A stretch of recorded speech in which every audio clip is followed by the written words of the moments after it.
안녕하세요. 프로파일러 권윤영입니다. 반갑습니다. 긴장하신 거 아니에요? 긴장하신 것 같아요. 제가 이 뉴스 습관이 돼서 지난 20년간 대부분 머릿속에 떠오르는 사건이 있다면 그 사건 현장에는 거의 다 있었을 것 같습니다.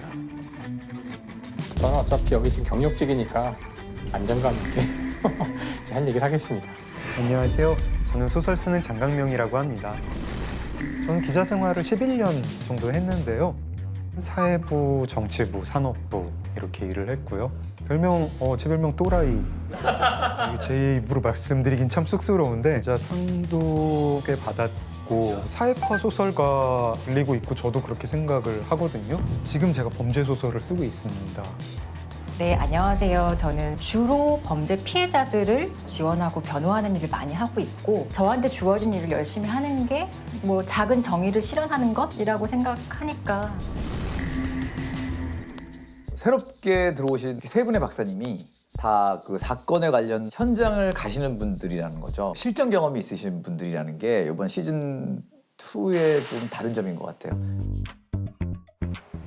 강원도 바닷가 오고 느끼신 적 없어요? 우리 어렸을 때 여기 오면 주로 어촌이었어요. 막 그 그물들이 네.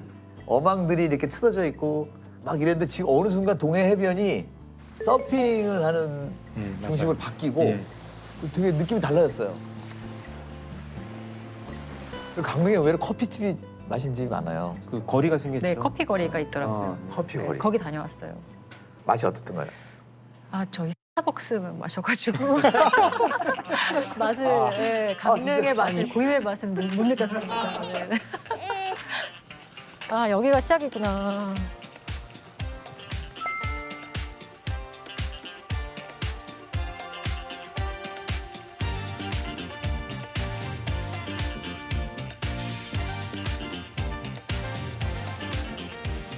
바다 진짜 오랜만에 온 것 같아요. 강릉보다 맛있는데요. 맛있는데? 저 커피 되게 좋아해요. 네. 합법적인 뭐 마약 같은 거 아니에요. 다 드시지 않나요, 요새? 그죠? 네, 커피 되게 좋아해요. 어느 수사본부에서 밤샐 때는 커피를 밤새 진짜 한 20-30잔씩 먹는 것 같아요. 저는 아침에 일어나면 커피를 마셔야 그날 아침의 시작이다. 그러니까 커피를 먹기 전은 깬 게 아니고 그냥 몽롱한 상태로 있다가 커피를 내려서 마시면서 그날 하루 시작한다는 느낌? 그러니까 조금 선명해지는 느낌이 있더라고요. 많이들 다들 그렇지 않나요? 그렇죠. 저도 아침에 커피를 일어나면 마셔야 이제 좀 아침 시작. 근데 사실 커피를 마시는 게 범죄였던 시절이 있었거든요. 커피를 마시는 게 범죄라고요? 처음에 커피가 이슬람에서 왔다고 알려져 있잖아요. 네. 근데 이슬람은 술이 금지이기 맞아요. 때문에 그렇죠. 술이 아닌데 고양시킬 수 있는 약물이 커피가 이제 허용됐기 때문에 순식간에 이슬람 사회를 이제 이것이 이제 유행이 막 퍼지는데 그래서 당시에도 사람들이 자꾸 사원에 오지 않고 모여서 커피 마시고 노니까 몇 번이나 금지령을 내려요. 이슬람 정권에서. 자꾸 말 안 들으니까 나중에는 그 2번 걸리면 사람을 포대에 넣어서 묶어가지고 바다에 던지는 그런 일도 있었을 만큼 금지를 시켰거든요. 근데 이게 잘 안 되죠. 그다음에 이게 이제 마시다 보면 이게 피를 끊을 수가 없는 그런 것도 있고 자꾸 많이 마시면은 좀 몽롱해지기도 하고. 맞아요. 어쨌든 이게 유럽으로 넘어온 게 1650년대거든요. 초기에는 이게 뭐 악마의 음료라는 얘기도 막 돌고 이런 일이 있었어요. 그래서 독일에 이게 들어갔을 때에는 이 사람들의 혼을 빼놓는다. 그래서 막 못 마시게 하는 풍조도 있어서 바흐가 커피를 주제로 썼던 음악도 있어요. 그래요? 칸타타. 그렇죠. 네. 커피 칸타타라고.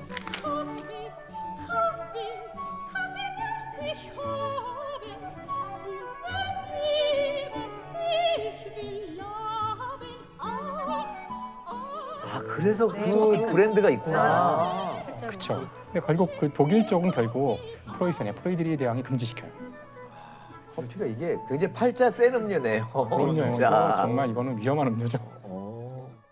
하여튼 강릉하면 커피 얘기를 하시는 분들이 꽤 많아지고 좀 이제 거리까지 생긴 도시가 되어버렸네요, 강릉이. 강릉 바다 또 보고 네, 보신 거죠? 네.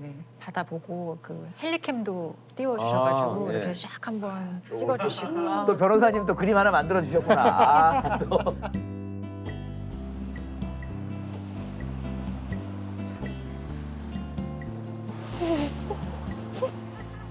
우와, 진짜 멋있다. 헬리캠 처음 봐요. 실제로. 아니 근데 제작진 분들이 변호사님이 되게 낭만적인 얘기 위주로 하실 줄 알았는데 계속 강릉 바닷가를 보면서 사건 얘기만 계속 하세요. 사건 얘기를. 강릉 지원 있는 데구나, 여기가. 네, 법원이랑 검찰. 강릉 그 국민자매 재판하고 처음이에요, 지금. 이게 춘천 사건 때문에 커피 거리도 한 4년 전에 그때 처음 오고 지금 한 4년 만에 처음인 것 같아요. 근데 되게 많이 더 좋아진 것 같아요. 커피 요새 되게 텀블러에 많이 담아서 먹잖아요. 근데 그 텀블러와 관련된 최근에 있었던 되게 엽기적인 사건이 있는데 텀블러가 범죄에 활용된 사건이 있어요. 그래서 텀블러가 예, 범죄. 아, 네네네. 공무원 남성이 동료 공무원 여성의 텀블러에다가 자신의 정액을 몰래 넣어두는 그런 엽기적인 이제 범행을 저지르는 사건이 발생을 했어요. 그래서 이걸 흔히 좀 정액 테러다 이렇게 명명을 하는데 그러니까 이유가 동기가 뭐죠? 동기가 보통 그런 거에 동기는 뭘 것 같으세요? 너무 그냥 뭐 이상성욕? 그렇죠. 아, 대부분 그렇죠. 네, 자신의 어떤 성적 만족이라든지 뭔가 쾌감을 위해서 성적 테러죠. 성적 예. 폭력이에요. 테러고, 성폭력. 네. 전형성 폭력인데 예전에 그 칼을 갖고 다니면서 작은 칼을 짧은 반바지나 치마를 입고 다니는 여성들 버스 정류장에 서 있으면 이렇게 상처를 내고 네. 도망가는 사건이 있었거든요.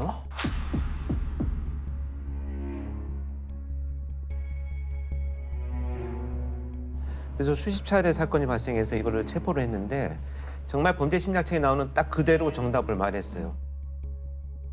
너무 성적 쾌감을 찾기 위해서 그런 행위를 했다. 그래서 형사가 물어보죠. 그 행위와 성적 쾌감 전혀 연결고리가 없는데 그랬더니 그렇게 할 때 그 여성의 반응이 너무 궁금했다. 그리고 논란을 때 난 너무 성적인 각성이 됐다 막 이런 얘기 하거든요. 그래서 아마 같은 비슷한 걸 맥락으로 거예요. 예. 은밀하게 피해 여성이 그런 걸 드시고 뭔가 이상한 느낌 막 이런 반응들이 이 범인한테는 아마 엄청난 네. 그 영향을 줬지 어떻게 않을까. 발각이 됐을까요? 사실 이런 게 발각되는 거는 아마 이 사건이 지금 이 사건만 있었던 게 아니라 여러 지금 각지에서 맞아요. 정액 테러라고 명명을 할 정도로 이런 사건이 사실 많았어요. 스토킹하는 동료의 커피에 체액을 넣은 행위를 버스 앞자리에 앉은 여성에게 체액을 묻혔습니다. 7개월 동안 지하철역에서 자신의 체액으로 여성들을 테러한 30대 남성도 붙잡혔습니다. 2019년부터 2021년 7월까지 총 44건, 그러니까 경찰에 신고된 것만 44건이기 때문에 아마 실제로는 더 많이 많아요. 발생을 했을 거예요. 그리고 피해자들이 잘 몰라서 그럼요. 예, 모르고 넘어가는 옷에 경우도 묻혀 있겠죠. 있는 이런 거. 예. 그리고 이게 어떻게 처벌되었을 것 같으세요? 그럴까요? 예. 이건 성범죄 아닐까요? 질문의 의도를 보니까 굉장히 뜻밖의 이걸로 뜻밖의 처벌됐을 죄로. 텐데 예. 텀블러 속에 커피가 내 거니까 뭐 내 사유재산 손괴했다 뭐 이런 맞습니다. 손괴, 손괴죄. 성범죄가 아니고 재물손괴죄로 재물손괴. 처벌이 됐어요.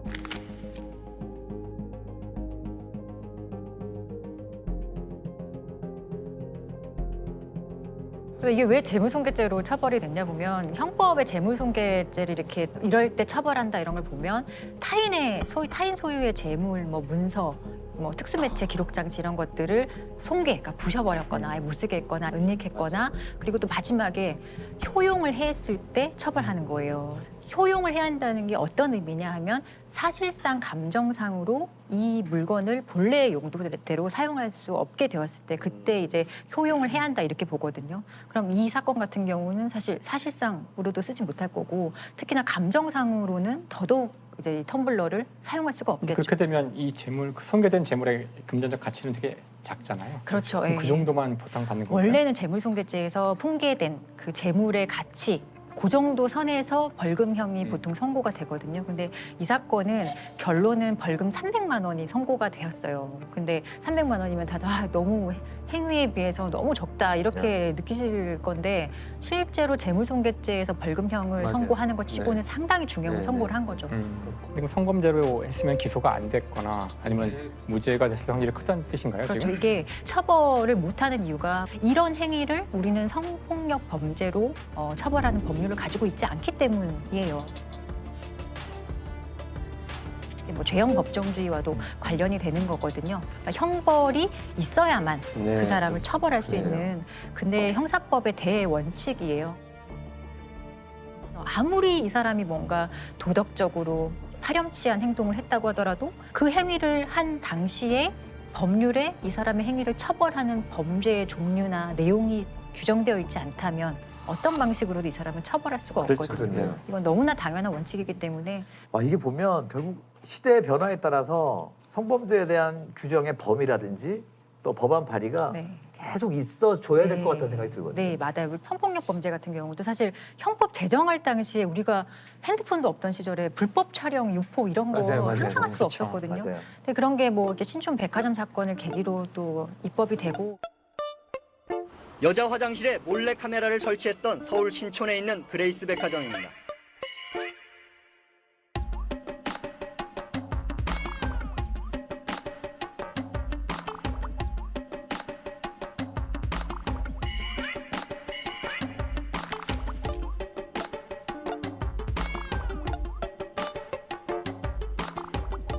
성폭력 범죄도 사실 시대에 맞게 계속 변화하기 때문에 법이 먼저 앞서갈 수는 없어요. 그렇지만 되게 열심히 뒤따라 가줘야 되는 거거든요.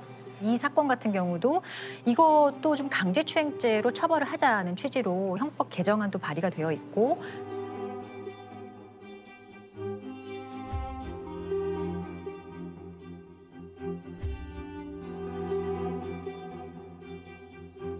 또 성폭력 범죄 처벌에 관한 특례법이라고 있어요. 성폭력을 처벌하는 특별법이거든요. 성폭법 개정안도 발의가 되어 있는 것으로 알고 있어요. 특히 성범죄에 관한 법률들은 계속해서 고도화되는 만큼 법도 잘 따라가줘서 계속해서 새로운 법안들이 보완하는 시대 정신이 좀 있었으면 좋겠어요. 스피드를 같이 따라가주는. 지금 많이 근데 보완이 됐어요. 네. 상당히 몇 년 전부터 성범죄의 발생과 검거율이 굉장히 높아졌거든요. 아. 성범죄 자체가 늘어났다기보다는 그 전에 범죄가 아니었던 것을 범죄로 정의하면서 네. 다 처벌이 되기 때문에 이제 그 양이 늘어나는 부분도 있어요. 굉장히 유명한 것 중에 하나가 옛날에는 성폭행의 대상이 부녀자로 맞아요. 법이 써 있었거든요. 네. 그래서 이 동성 간 성폭행, 남성 간 성폭행이 강간이 될 수가 없었잖아요. 그랬는데 어느 순간 이제 법을 바꿨죠. 부녀자에서 사람으로 바뀌었어요. 사람으로 맞습니다. 네.